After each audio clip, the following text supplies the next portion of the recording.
Here is a rewritten version of the story in a continuous, flowing narrative style with no headings, chapter breaks, or section divisions. Just one unbroken tale. Get out of my pool now. 50 strangers were in my backyard, trashing everything. HOA President Karen Whitfield didn't even flinch. "Relax, honey," she said. "Pool party for the community fundraiser." I never agreed to this. She waved dismissively. "Oh, didn't you get the memo? All homeowners must participate in community events. It's in the bylaws." The nerve. I just blown my entire divorce settlement on that pool. $45,000 of blood, sweat, and tears. Some drunk idiot had already shattered my patio table. Kids were diving into my pristine saltwater system with muddy feet. The stench of spilled beer and entitlement filled the air. This was trespassing. Karen smirked from my stolen pool float. "Swim me, sweetie. Good luck proving I don't have community access rights." What would you do if your HOA hijacked your property? Every neighborhood has one of these power-hungry maniacs. My name is Riley Blake. 6 months earlier, I thought I'd escape hell. 18 months of divorce proceedings left me with $85,000 and a desperate need for a fresh start. So I bought a corner lot in Pinewood Estates, a picture-perfect planned community where $285 a month in HOA fees supposedly bought manicured lawns and the illusion of peace. The previous owner, sweet Mr. Kowalski, had lived there 20 years without causing ripples. When I toured his house, old coffee grounds and Old Spice cologne still lingered like ghosts of simpler times. My deed explicitly stated pool installation rights included. 3 words that would unleash a war. But every paradise has a predator. Meet Karen Whitfield, 53, 4-term HOA president, neighborhood surveillance expert. Picture surgically perfect blonde hair, designer activewear that's never touched a gym, and a white Escalade so pristine it could double as an operating room. She treated our 147-home community like her personal fiefdom. My first taste of Karen's attention came during construction week 2, Tuesday morning at 7:45, 15 minutes after quiet hours, when she appeared at my door, clutching a clipboard like it contained nuclear codes.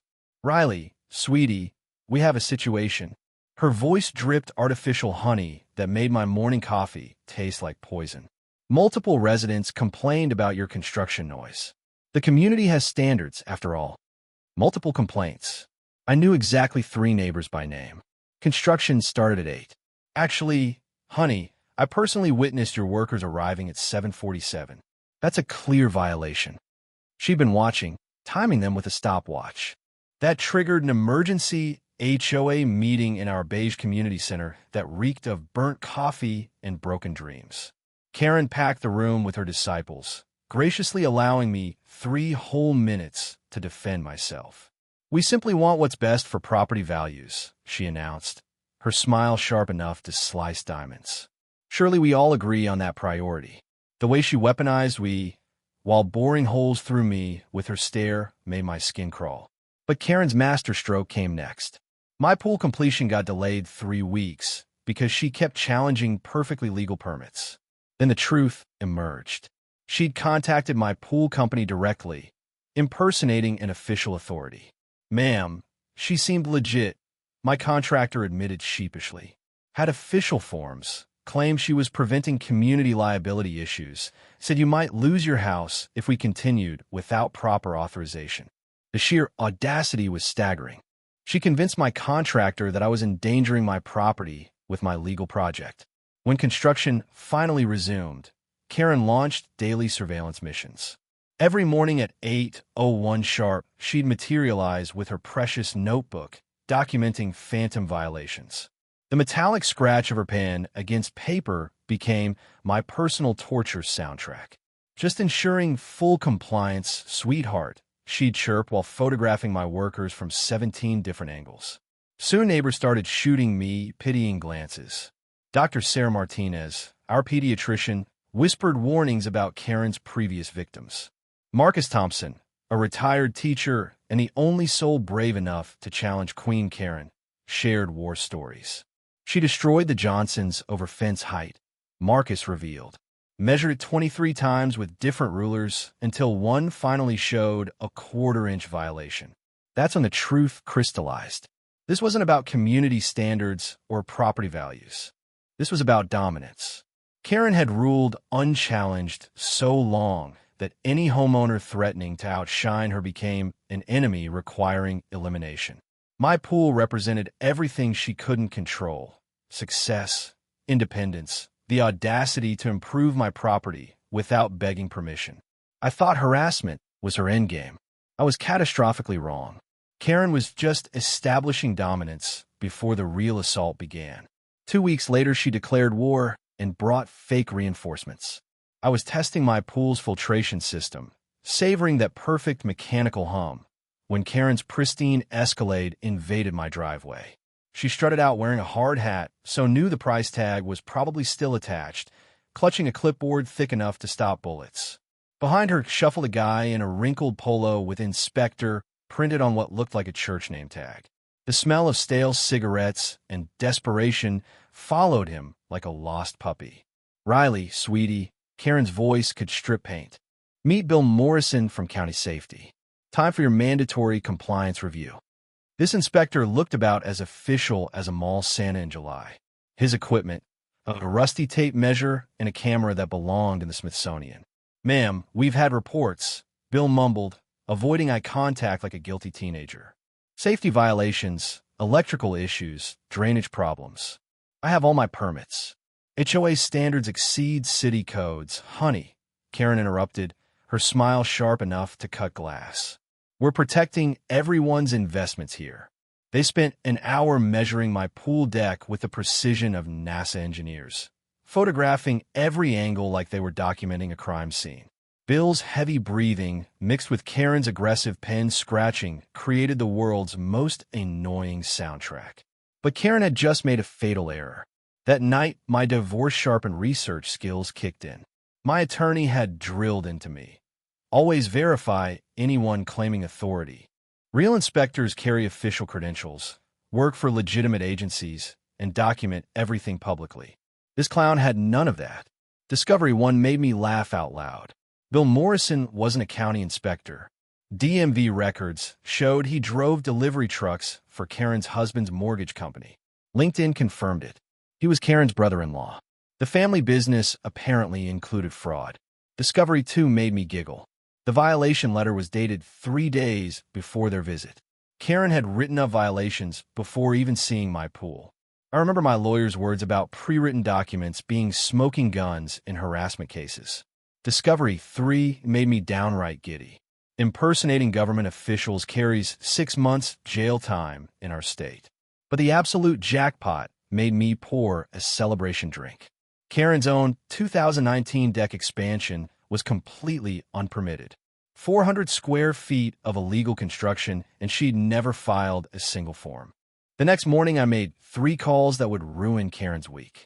County Inspector's Office. "No Bill Morrison here, ma'am. Want to file charges for impersonation." State HOA oversight. Pre-written violations are textbook harassment. Investigation starts immediately. County planning. Unpermitted additions. We love surprise inspections. 2 days later, Karen got her own certified letter. Watching her sign for it through my window was better than cable TV. Her hands actually shook as she read the return address. Her phone call was even better. I could hear her shrieking at someone, probably her husband, through my closed windows. The panic in her voice tasted sweeter than my morning coffee. 20 minutes later, she was pounding on my door. "Riley, there's been a terrible misunderstanding about your brother-in-law's fake badge, or your illegal deck." She turned whiter than her Escalade. Bill was just being thorough. Community safety. "Cut the crap, Karen. I've documented everything. Phone records, witness statements, photos of his Dollar Tree inspector badge." For the first time in 4 years, the neighborhood tyrant was speechless. This woman who'd crushed spirits and bank accounts stood on my doorstep looking like she'd seen a ghost. But here's where things got interesting. Instead of apologizing or backing down, Karen's face twisted into something ugly. "You think you're so smart," she hissed. "You have no idea what you've started." "Is that a threat?" "It's a promise, sweetie." This community has ways of dealing with troublemakers. She stomped back to her SUV, but before driving off, she rolled down her window. Enjoy your pool while you can. The engine roar as she peeled out of my driveway sent chills down my spine. I'd expected submission, maybe even an apology. Instead, I just declared war on someone with nothing left to lose. My phone buzzed with a text from an unknown number. Check your homeowner's insurance policy. Accidents happen. That's when I realized I hadn't won anything. I just escalated from harassment to something much more dangerous. Karen wasn't retreating. She was regrouping. And judging by that text message, round 2 was going to be a lot more personal. That anonymous text was just Karen's opening shot in a psychological warfare campaign that would have impressed the CIA. Within 48 hours, my life became a fishbowl of judgment. Whispered conversations died when I appeared. The grocery store checkout line suddenly went silent, except for the aggressive beeping of scanners. The metallic taste of anxiety became my constant companion. Then Dr. Martinez cornered me at the mailboxes. Her usual calm demeanor replaced by barely contained worry. Riley, Karen's been busy. Phone calls to every parent at school pickup, neighborhood watch meetings, even her wine and gossip book club. She's telling everyone your pool is illegally constructed, that you're threatening property values, that you've been harassing city officials. My stomach dropped like a broken elevator. She's weaponizing my legitimate complaints. Worse, she's making you sound unhinged. People are starting to believe her. The evidence was everywhere. Neighbors who used to wave now found urgent hedges to trim when I appeared. The Hendersons' kids, who'd always run to pet my dog, were suddenly called inside whenever I walked by. But Karen's nuclear option came Thursday night. An emergency HOA meeting that felt more like a public execution. I expected maybe 15 people. Instead, 47 residents packed the community center like they were watching gladiators fight. The air reeked of burnt coffee and bloodlust.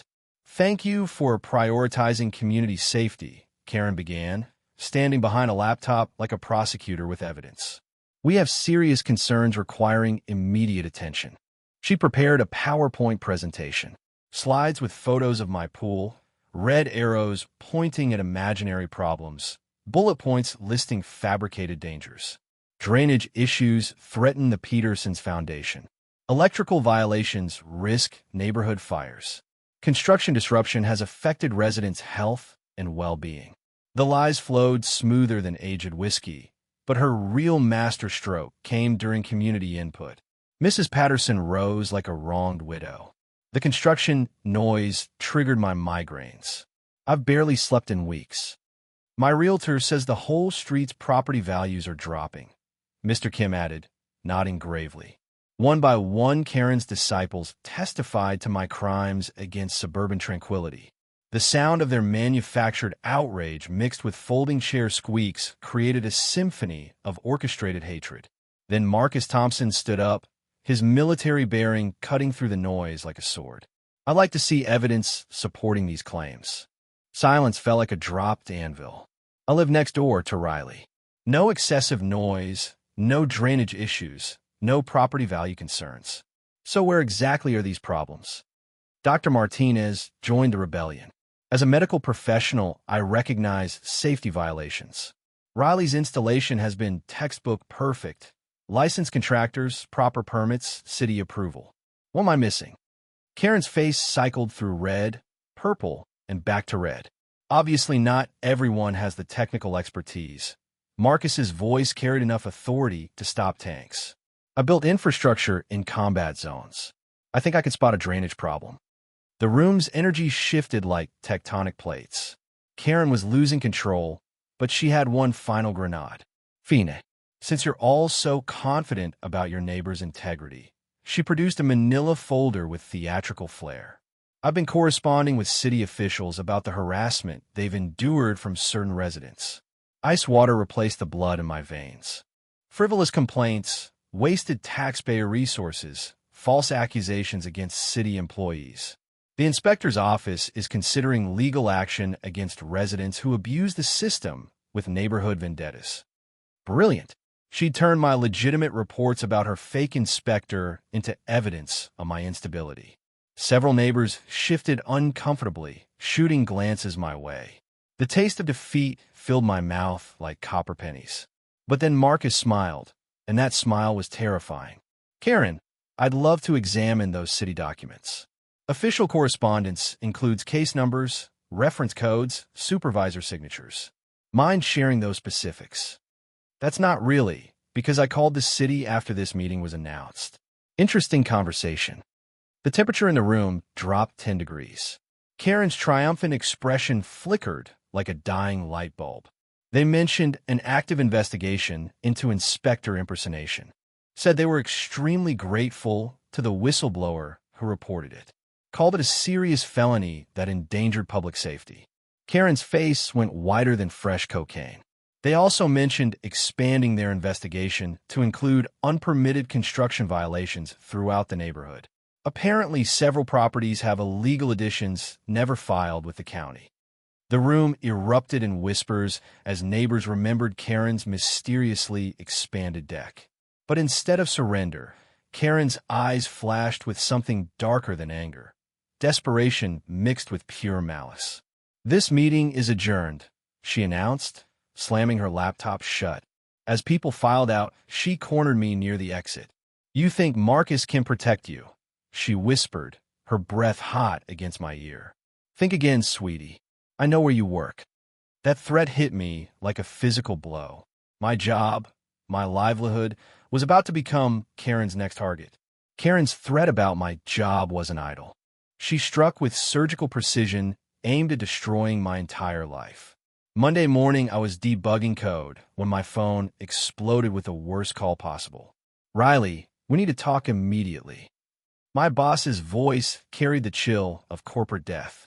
"Someone filed an ethics complaint claiming you've been using company resources for personal vendettas, harassing government officials, and engaging in what they call domestic terrorism. That's insane. Administrative leave effective immediately. Security will escort you out." The humiliation burned like acid as I packed my desk while colleagues whispered. 12 years of spotless performance destroyed by Karen's lies. The smell of shame followed me to the parking garage. Tuesday brought round two. My pool contractor called, voice shaking with panic. "Riley, the Better Business Bureau is investigating us for fraud. Someone filed detailed complaints claiming we're unlicensed, dangerous, using substandard materials. They're threatening to shut us down." That's impossible. Gets worse. Someone also called our insurance company claiming we caused property damage and safety violations. Our coverage might be canceled. Wednesday delivered the kill shot. My mortgage company.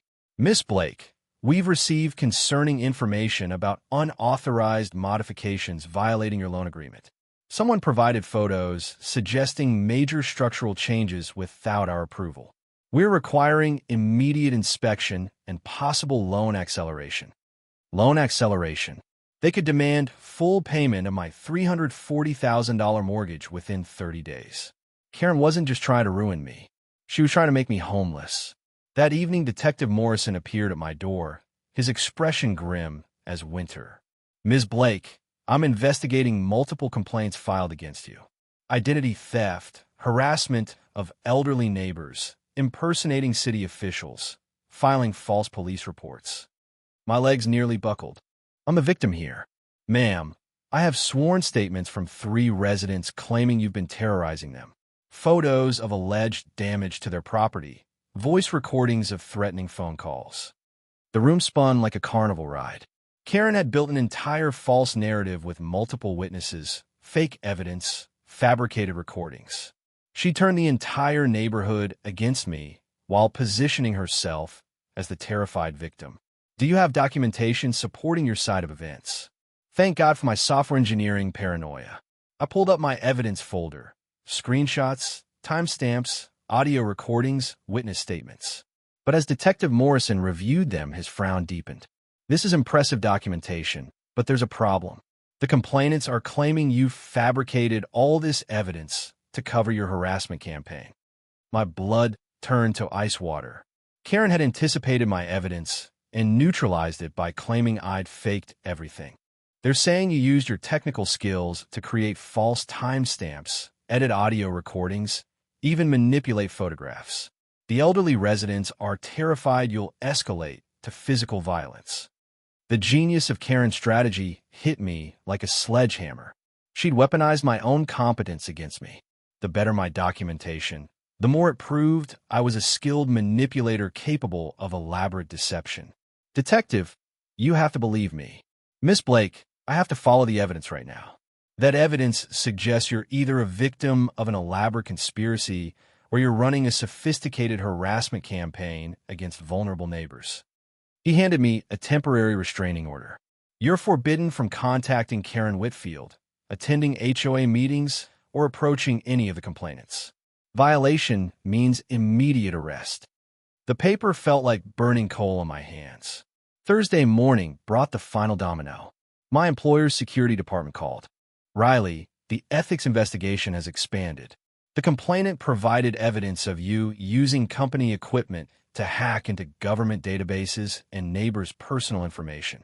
We're cooperating with law enforcement. Hacking charges. Felony territory. Prison time. I sat in my kitchen, surrounded by the ruins of my life, when Marcus knocked on my door. His usually confident demeanor was replaced by something I'd never seen before. Fear. Riley, we need to talk, but not here. Your house might be bugged. What? Karen's husband works in mortgages. He has connections to private investigators, digital forensics experts, people who specialize in destroying lives through legal channels. This isn't just neighborhood drama anymore. We walked to the park, the crunch of gravel under our feet providing cover for our whispered conversation. She's planning something big for the emergency HOA meeting tonight. I heard her on the phone talking about final solutions and permanent removal of problems.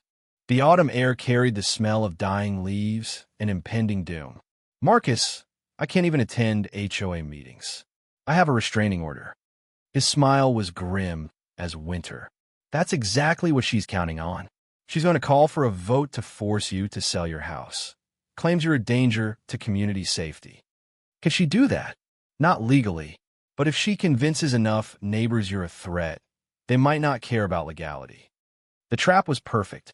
Karen had isolated me legally, professionally, and socially. Now she was moving in for the kill. There's something else, Marcus whispered. I think she's been planning this for months. Maybe longer. What do you mean months? Marcus pulled out a manila folder that looked older than my divorce papers. Tommy Kowalski came by yesterday. Found this stuff behind a false wall in his grandfather's basement.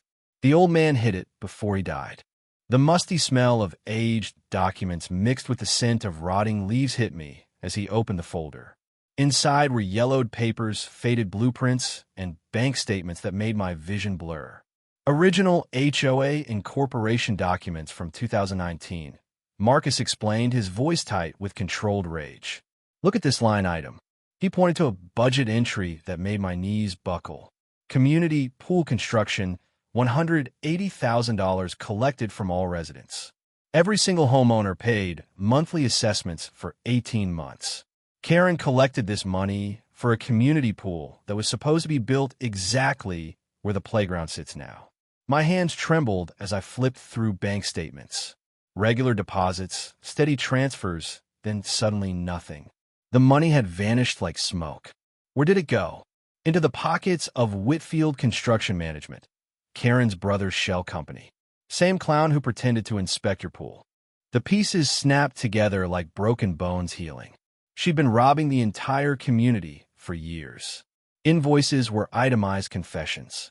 Karen's deck expansion, $47,000. Kitchen remodel, $38,000. Husband's Escalade, $65,000. Every luxury paid for with stolen community funds. While she told neighbors the pool project was canceled due to unexpected costs, she embezzled $180,000 meant for our pool, then lived like royalty while we paid for amenities that never existed. The cosmic irony made my stomach acid bubble. And when I built my own pool, I became a walking, swimming reminder of what every neighbor had already paid for. Every barbecue by my pool, every photo on social media, it all screamed that Karen had stolen their dream and lied about it being impossible. But the real smoking gun was a handwritten note in Karen's distinctive script. Chun removal urgent. Pool visibility equals community questions about missing funds. Acquisition by any means necessary. She'd been planning my destruction since move-in day, Marcus said, his military training evident in how he organized the evidence. Your pool isn't just embarrassing. It's a $45,000 monument to her crimes. Another document made my blood freeze. Insurance fraud claims where Karen reported the embezzled HOA funds as investment losses, collecting $85,000 in insurance payouts while keeping the original stolen money. Double dipping. She stole the money and got insurance to replace it. This isn't neighborhood drama anymore, Riley. This is organized crime with a homeowners association facade. Her husband provided mortgage access for background checks. Her brother supplied fake credentials and fraudulent invoicing. And she controlled the community narrative to prevent questions. The final document was a pre-signed real estate contract. Motivated seller, pool removal included in sale price. She already had a buyer, one of her husband's mortgage clients, who wanted my corner lot but planned to fill in the pool immediately. She'd been orchestrating my financial destruction and property seizure for months. The scope of Karen's criminal enterprise made my head spin like a slot machine. This wasn't petty harassment. This was federal racketeering with suburban window dressing. Marcus, this is RICO territory. Conspiracy, wire fraud, mail fraud, insurance fraud. Which explains why she's getting so desperate. Your pool is physical proof that the community pool was completely achievable. Every day you stay here increases the chance someone asks where their $180,000 went. The autumn wind carried the smell of burning leaves and approaching reckoning. Tonight's meeting isn't about harassment anymore, Marcus said, his expression darker than storm clouds. Karen's fighting for her freedom now, and people facing 20 years in federal prison don't limit themselves to legal tactics. The implication hit me like a sledgehammer to the chest. Karen wasn't just trying to destroy my life anymore. She was fighting to save her own. We need help. Professional help, I said, clutching the evidence folder like a lifeline. This is way beyond neighborhood drama. Marcus nodded grimly. I've already made some calls. My daughter Jessica, the digital forensics expert I mentioned, she's driving down from Seattle tonight. And Dr. Martinez has connections we're going to need. What kind of connections? Her ex-husband is a federal prosecutor specializing in financial crimes. They're divorced, but not bitter. Professional courtesy still applies. We spent the next hour in Marcus's garage, spreading documents across his workbench like generals planning a campaign. The smell of motor oil and justice mixed in the air as we built our case. Tommy Kowalski arrived first, carrying a box that clinked with the sound of more evidence. Found these in Grandpa's workshop. Years of HOA meeting recordings. The old man was paranoid about Karen. Recorded everything on these little digital devices. The recordings were gold. Karen's voice discussing creative accounting, her husband mentioning mortgage leverage opportunities, her brother joking about inspector credentials that look real enough. We had them dead to rights. Dr. Martinez showed up with her own surprise, a forensic accountant named David Blake, no relation despite the name, who specialized in HOA fraud cases. This is beautiful work, David said, examining the bank statements with the excitement of someone who'd found buried treasure. Clean paper trail, multiple fraud types, federal jurisdiction triggers. I can trace every dollar and prove criminal intent. But Jessica, Marcus's daughter, provided the technical breakthrough we needed. She'd driven 4 hours from Seattle with equipment that looked like it belonged in a sci-fi movie. Digital forensics is my specialty, she explained, connecting cables to her laptop setup. If Karen's been using computers or phones for this conspiracy, I can find the evidence. What she found made our case airtight. Karen's computer had emails discussing problem resident removal. Her phone contained texts about insurance claim maximization. And her husband's laptop held mortgage fraud evidence dating back 3 years. They've been running this scam on multiple HOA communities across the state. They're not just thieves, Jessica said, her fingers flying across keyboards. They're serial fraudsters. I found evidence of similar schemes in 4 other communities. This is a multi-million-dollar operation. Dr. Martinez's ex-husband, federal prosecutor James Webb, joined our strategy session via secure video call. His presence immediately elevated our amateur investigation to professional prosecution territory. "You have enough evidence for RICO charges," Webb confirmed after reviewing our documentation. "Racketeering, conspiracy, mail fraud, wire fraud, insurance fraud, money laundering. We're talking 20-year sentences for the primary conspirators." But he also delivered sobering news about the timeline. Federal investigations take months. Building cases this complex requires careful coordination with multiple agencies: FBI Financial Crimes Unit, IRS Criminal Investigation, postal inspectors for the mail fraud charges. Meanwhile, Karen's getting more desperate every day. "What about tonight's meeting?" I asked. "Legally, you can't attend due to the restraining order, but your allies can. The key is documenting everything Karen does while we build the federal case." Marcus pulled out a tactical plan that reminded me why I'd never want to face him in combat. Riley stays safe and hidden. Tommy records everything at tonight's meeting. Dr. Martinez takes detailed notes about who says what. Jessica monitors all digital communications in real time from her mobile command center. He pointed to a van parked outside. Surveillance equipment, communication intercepts, real-time data analysis. "If Karen tries anything electronic tonight, I'll know immediately." David, the forensic accountant, had his own crucial role. "I'm filing emergency asset preservation orders. Karen can't sell, transfer, or hide any assets while under investigation. Her husband's mortgage business gets frozen. Her brother's construction company gets audited and their personal accounts get monitored. That's going to make them panic," Dr. Martinez observed. "Good," Webb said via video. "Panicking criminals make mistakes, and we'll be watching for every single one." But the breakthrough moment came when Tommy played one of his grandfather's final recordings, made just 2 weeks before the old man died. Karen's voice came through the tiny speaker. "Karen came by today." Mr. Kowalski's voice whispered from beyond the grave. "Want to know if I documented anything about the missing pool money. Told her I was just a confused old man, but I saved everything just in case someone needed the truth someday." The emotion in that recording hit everyone like a physical blow. This sweet old man had spent his final months protecting evidence that would eventually bring down his tormentor. "He knew," Tommy said, wiping his eyes. "Grandpa knew she was stealing, knew she was dangerous, and knew someday someone would need proof." As our team prepared for battle, I realized we weren't just fighting for my property anymore. We were fighting for every neighbor Karen had robbed, every community she'd betrayed, and every future victim her criminal enterprise would claim. "Tonight we end this," Marcus announced. "Karen thinks she's fighting one isolated homeowner. She has no idea she's about to face federal law enforcement backed by years of evidence." The taste of impending justice was sweeter than victory champagne. But first we had to survive whatever desperate moves Karen planned for tonight's meeting. Karen's desperation unleashed a final week of sabotage that made her previous attacks look like gentle suggestions. Monday morning, I discovered my pool equipment had been vandalized. Someone had poured concrete mix into the filtration system, turning my pristine saltwater paradise into an expensive concrete sculpture.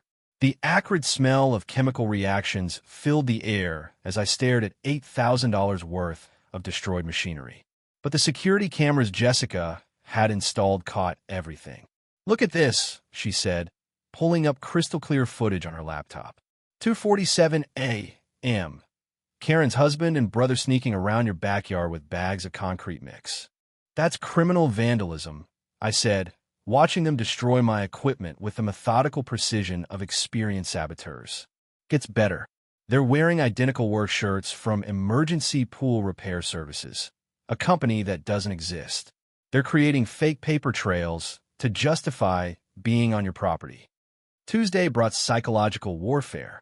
Every neighbor received anonymous letters claiming I was a dangerous individual with a history of mental instability who posed immediate threats to community safety. The letters included fabricated police reports, fake psychiatric evaluations, and doctored photos showing me supposedly threatening elderly residents. Dr. Martinez intercepted one of these letters from her own mailbox, her face pale as she read the elaborate lies. Riley, this is sophisticated character assassination. Professional-grade propaganda designed to isolate you completely. The letters worked. Neighbors who'd supported me began avoiding eye contact. Parents pulled their children inside when I appeared. The Hendersons installed security cameras pointed directly at my house. Wednesday escalated to financial terrorism. Someone contacted my insurance company with detailed reports about dangerous modifications to my property that supposedly violated my homeowner's policy. They'd also reached out to the county tax assessor, claiming I'd hidden major improvements to avoid property tax increases. Miss Blake, we're required to investigate claims about undisclosed modifications, the insurance investigator explained, photographing every inch of my pool area. Someone provided very specific allegations about unpermitted electrical work and structural changes. The genius of Karen's strategy was using legitimate processes to destroy me. Every attack came through official channels, making her look like a concerned citizen rather than a criminal conspirator. But Thursday brought the nuclear option. Riley, you need to see this, Jessica called, her voice tight with alarm. She'd been monitoring digital communications from her surveillance van, tracking Karen's electronic activities in real time. She pulled up a series of encrypted messages between Karen and someone identified only as solution provider. Initial package deployed successfully. Target isolated and defensive. Ready for Phase 2 implementation. Phase 2. I asked, my blood turning to Arctic water. Property damage escalation with plausible deniability. Make it look accidental but comprehensive. The next message made my stomach drop into my shoes. Pool contamination scheduled tonight. Electrical system compromised tomorrow. Gas line accident Friday if other methods insufficient. Gas line accident. They were planning to blow up my house. We need to call the FBI right now, I said, reaching for my phone. Already did, Jessica replied. But there's a problem. The messages are going through international servers with advanced encryption. By the time we trace them, the accidents could already happen. That's when Marcus arrived with news that made the situation infinitely worse. Karen's liquidating everything. Her husband's been transferring money to offshore accounts all week. They're planning to disappear after tonight's HOA meeting. Disappear. Private jet tickets to a country with no extradition treaty. They're not just trying to destroy you anymore. They're trying to escape with the money before federal charges get filed. Dr. Martinez joined our emergency session with intelligence from her prosecutor ex-husband. The federal investigation got accelerated. FBI Financial Crimes Unit is moving to arrest warrants based on our evidence. But Karen somehow learned about the investigation. How? Someone leaked information. Could be her husband's mortgage industry connections.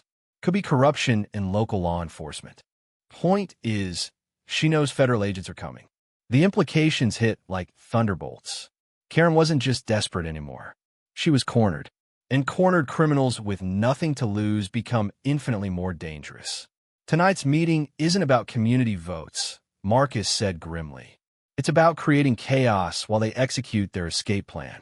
Jessica pulled up more intercepted communications that made my hands shake. Meeting distraction confirmed. Multiple diversions planned. Primary target elimination during confusion. Primary target elimination, I whispered. They're not just trying to ruin me anymore. No, Marcus confirmed, his military experience evident in how quickly he'd assessed the threat level. They're planning to kill you tonight, make it look like an accident during community chaos, then disappear with millions in stolen money while everyone's focused on the tragedy. The autumn air suddenly felt thick with the smell of impending violence. We're not dealing with HOA harassment anymore, Dr. Martinez said quietly. We're dealing with people who've decided murder is preferable to prison. The final battle wasn't going to be fought in a community center with parliamentary procedures. It was going to be a fight for survival. Friday morning arrived with Karen's most audacious move yet. She was throwing her invasion party right on schedule, as if attempted murder plans were just another item on her social calendar. I watched from my kitchen window as catering trucks arrived at 9 o'clock, followed by a rental company delivering tables, chairs, and a massive sound system. The smell of barbecue smoke began drifting across my backyard as Karen directed operations like a general commanding troops. "She's actually doing it," I said into my phone, speaking to Jessica, who was monitoring everything from her surveillance van parked 3 blocks away. 53 people confirmed attending, according to the social media chatter I'm tracking, Jessica replied. "She's invited everyone who received those fake letters about you. This isn't a pool party. It's a lynch mob with appetizers." By noon, Karen had transformed my backyard into a crime scene waiting to happen. She'd somehow acquired bolt cutters and was directing her husband to sever my pool gate locks. The metallic grinding sound of cutting metal made my teeth ache. "Riley, you need to get out of there now," Marcus commanded through our secure communication channel. "FBI tactical team won't be in position until 6 p.m. You're sitting in a kill zone." But I couldn't leave. Every instinct screamed that abandoning my property would let Karen claim victory and disappear with her stolen millions. Plus, Jessica's surveillance equipment needed someone inside to monitor the situation. "I'm staying, but I've got insurance." My insurance was Detective Morrison, who'd stationed himself across the street in an unmarked car after we'd briefed him on the murder plot.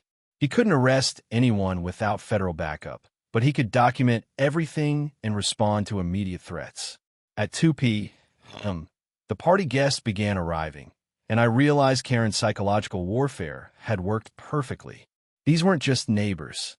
They were an angry mob convinced I was a dangerous criminal who threatened their community's safety. "There she is," someone shouted as I appeared on my patio.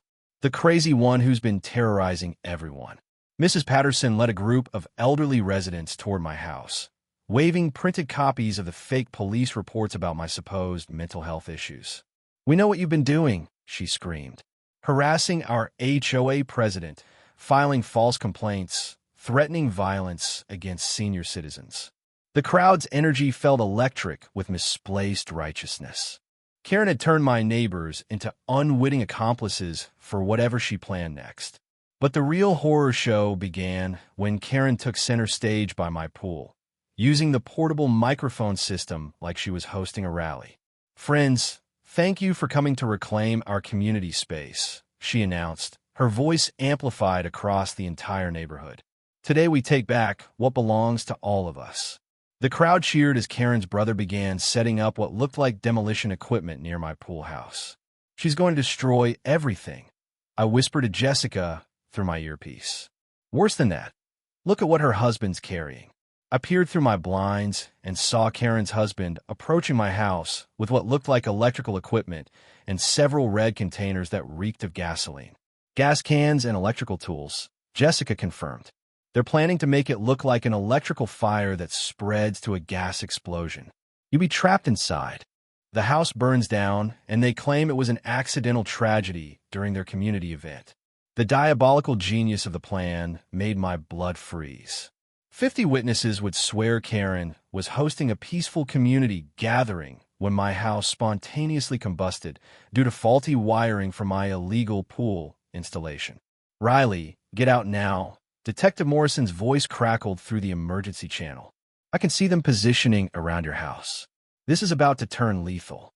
But as I headed for my back door, Karen's voice stopped me cold. "And now, let's deal with the person who's been terrorizing our peaceful community." Through my kitchen window, I watched her point directly at my house while addressing the crowd. "Riley Blake has been harassing elderly residents, filing false police reports, and threatening violence against anyone who challenges her illegal activities. The time for patience is over." The crowd's roar sounded like a medieval mob demanding blood. Karen had whipped 50 neighbors into believing I was their enemy, creating perfect cover for murder disguised as community justice. "She's hiding in there like a coward," Karen continued, her voice carrying pure venom. "Probably planning her next attack on innocent families." Someone in the crowd shouted, "Let's get her out." Another voice yelled, "Make her face what she's done." The taste of pure terror filled my mouth as I realized Karen had created the perfect storm. 50 enraged neighbors demanding I come outside, demolition equipment ready to destroy evidence, gasoline and electrical tools positioned for an accidental house fire, and federal backup still hours away. I was trapped in my own home, surrounded by people who wanted me dead without even knowing they were being manipulated by criminals. The final battle was about to begin, and I was outnumbered 50-1. The crowd was chanting, "Come out! Come out!" When salvation arrived in the form of flashing red and blue lights that painted my kitchen walls like a disco from hell. But it wasn't just Detective Morrison's backup. It was a convoy that looked like the finale of a crime drama. FBI tactical vehicles, county sheriff's department, state police, and news vans drawn by the commotion of 50 people surrounding a house. Federal agents, nobody move. The voice boomed through a megaphone with enough authority to stop a stampede. Through my window, I watched FBI agents in tactical gear emerge from black SUVs, their presence immediately deflating Karen's mob like a punctured balloon. The smell of fear, sweat, and confusion replaced the earlier barbecue smoke as neighbors realized they'd been caught in something much bigger than a community dispute. Ladies and gentlemen, this is Agent Sarah Blake, no relation, with the FBI Financial Crimes Unit. We're executing federal warrants for the arrest of Karen Whitfield, Robert Whitfield, and William Morrison on charges of racketeering, conspiracy, mail fraud, wire fraud, and attempted murder. Karen's face went through more color changes than a mood ring in a microwave. Her mob of supporters began backing away as they processed the words attempted murder. But Karen, cornered and desperate, made one final play that almost worked. "This is harassment," she screamed into her microphone, her voice cracking with panic. "These federal agents are working with Riley Blake to frame innocent community leaders. She's been bribing them to persecute us." For a moment, the crowd hesitated. Karen's accusation sounded just plausible enough to create doubt. Then Marcus Thompson stepped forward with a voice that could command respect from a hurricane. "Karen, where's the $180,000 you stole from the community pool fund?" The question hit like a thunderbolt. 50 neighbors who'd paid for a pool, they never got suddenly understood why FBI agents were making arrests. "I don't know what you're talking about. Every resident here paid monthly assessments for 18 months, Marcus continued, his military bearing giving him natural authority. "We all pay for a community pool that never got built. Where's our money, Karen?" The crowd's energy shifted like tectonic plates. Anger that had been directed at me suddenly pivoted toward Karen as neighbors connected dots they'd ignored for years. "You stole our pool money," Mrs. Patterson demanded, her voice shaking with rage. "That's why we never got our amenities," Mr. Kim added, his face reddening. Agent Blake seized the moment perfectly. "Ladies and gentlemen, we have evidence that Mrs. Whitfield embezzled $180,000 in HOA funds, used them for personal renovations, then attempted to murder Ms. Riley Blake to cover up her crimes." The gasp from the crowd sounded like a collective punch to the gut. The harassment campaign against Ms. Blake was designed to drive her away before anyone asked questions about the missing pool money. When that failed, Mrs. Whitfield escalated to attempted murder disguised as community justice. Karen made one last desperate attempt to control the narrative. "They're lying. Riley Blake has been terrorizing this community for months. Ask anyone. She's filed false police reports, harassed elderly residents. Those were false reports filed by you," Agent Blake interrupted, holding up evidence folders. "We have recordings of you impersonating Ms. Blake on phone calls, digital evidence of you creating fake documents, and financial records showing you paid for fraudulent harassment campaigns." The mic drop moment came when Agent Blake played a recording that echoed across the entire neighborhood through Karen's own sound system. Karen's voice, crystal clear and unmistakable. "The Blake problem needs permanent solution. Make it look accidental during community gathering. Gas leak, electrical fire, whatever works." The silence that followed was so complete you could hear pool filters humming 3 houses away. "That's my voice," Karen whispered, her face draining of all color. "But I never. Someone must have. That's not Even her own husband was backing away from her, his face filled with the horror of someone realizing he'd married a sociopath.